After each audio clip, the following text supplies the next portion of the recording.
Hello বন্ধুরা, time pass গ্যালারিতে তোমাদের সবাইকে স্বাগত। আজকের ব্লগে তোমাদের সাথে কাটানো দিনের কিছু সুন্দর মুহূর্ত শেয়ার করলাম। চলো শুরু করা যাক।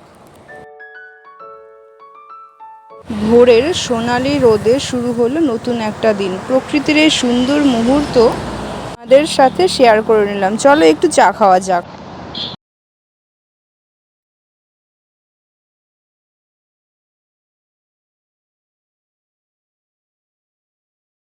আজ খুব সকালে উঠে গেছি। সকালে উঠে দেখছি যে একটু চা খেয়ে নিই, গরম গরম চাটা ভালোই লাগবে, কিন্তু ওয়েদারটা তো খুবই গরম বলো। তো আর মনটা চাইলো না এতটা গরম খেতে, তো আস্তে আস্তে আমি চাটা খেয়ে নিলাম, মাও খাচ্ছে সাথে। আর একটা নতুন ঘটনা ঘটেছে, তোমাদের সাথে শেয়ার করতে ভুলেই গেছি। আমার বাবা সবসময় খুচরো পয়সা জমায়, তো আজকে জমিয়েছে, তো ভাবছে কত টাকা হলো, আমাকে বলছে কাউন্ট করতে। তো আমি তো কাউন্ট করবো না, তো বাবাই কাউন্ট করছে আস্তে আস্তে। সেই দৃশ্যই তোমাদের সাথে আমি একটু শেয়ার করে নিলাম। দুপুরে গরমটা এমন পর্যায়ে পৌঁছে গেছে, ফ্রিজের সাথে একটা চেয়ার নিয়ে বসতে ইচ্ছে করছে। কি হাসি পাচ্ছে তো? হ্যাঁ ঠিক।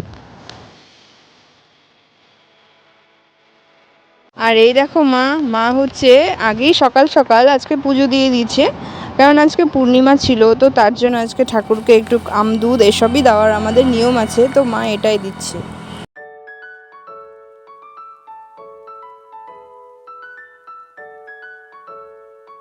সাথে একটু ফলও দেওয়া হচ্ছে, নতুন বছরের নতুন ফল, যাই পেরেছে তাই দিচ্ছে। তো আজ আমি এটাই তোমাদের সাথে একটু শেয়ার করছি।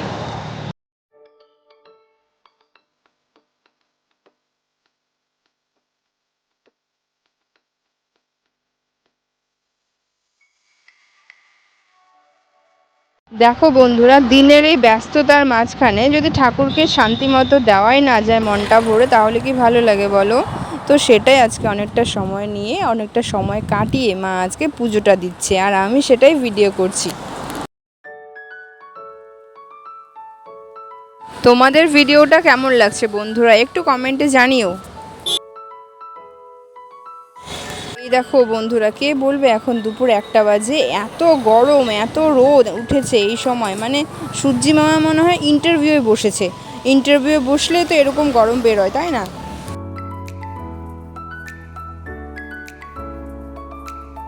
সত্যি এখন যদি আমাদের ছাদের ঘর থাকতো কতটা না ভালো হতো বলো।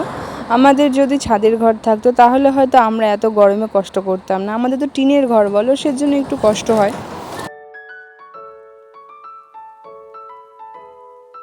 এই দেখো বাবার কাউন্টিং শেষ, এখন বলছে মোটামুটি 300 টাকার মতো জমেছে, 2 টাকার কয়েন সব। এখানে শেষ করছি, খাওয়া দাওয়া করে শুয়ে পড়লাম মেঝেতে।